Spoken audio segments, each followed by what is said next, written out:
Hey, Kindlers, Cohen here from KindleCashFlow.com, and I want to give you a quick tip when it comes to choosing your keywords that you're going to use when uploading a book to Amazon's Kindle Direct Publishing platform. So, with keywords, here's one of the biggest mistakes that a lot of people make. A lot of people make the mistake of using keywords that are already in their book's title, right?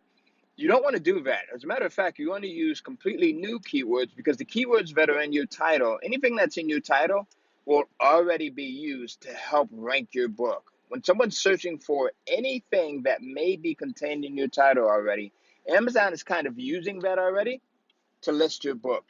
All right. So the keywords that you're going to use, they give you the opportunity to use 7 keywords as of now, as of the period that you're listening to this. It may change, they may add more, they may give you less, right? But 7 keywords that will allow you to tell Amazon what to or where to list your book when someone's searching for these particular keywords. Right now, so here's how you do that. The first way to do that is to make sure that you are using keywords that are getting a fair amount of searches. Okay, so using keywords that are getting a fair amount of searches. There's a ton of different tools that are out there, keyword research tools that you can use. They're Amazon related keyword research tools, as well as SEO related keyword research tools that you can use. So I'm not going to give you any one in particular. There's a few that you can use, but you want to go in and, number one, kind of mix it up. So grab some of the keywords that have a high search volume, and then also go in and grab some of the keywords that have a low search volume. So when I say high search volume, I'm talking about 100,000 searches a month, right? That's a high search volume there. On a low search volume and of things, you're looking at like 5,000 searches a month, right? So between 1,000 to 5,000 searches a month.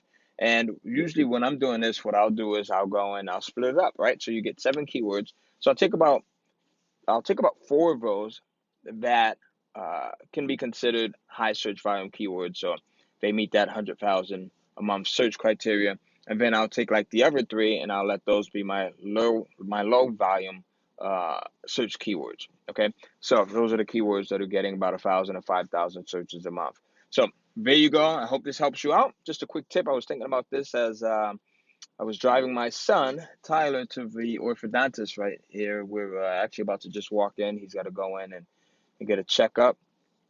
And hope this helps you. So try it out. And like anything that you're doing with your Kindle account, you should be testing, right? So test every change that you make. Test it for a certain period to see how it's going to work out for you. And then you can go back and you can apply this to some of your other books as well. So test it with one book first, see how it works out.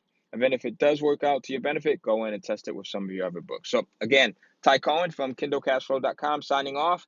If you are looking for a quick and easy way to understand, right, the best 3-step process that I know of for publishing books to Amazon's Kindle platform, check out the free video that I have for you over at KindleCashFlow.com. KindleCashFlow.com.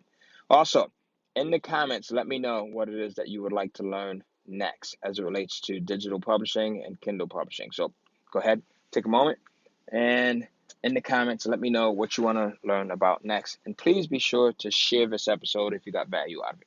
I'll see you soon.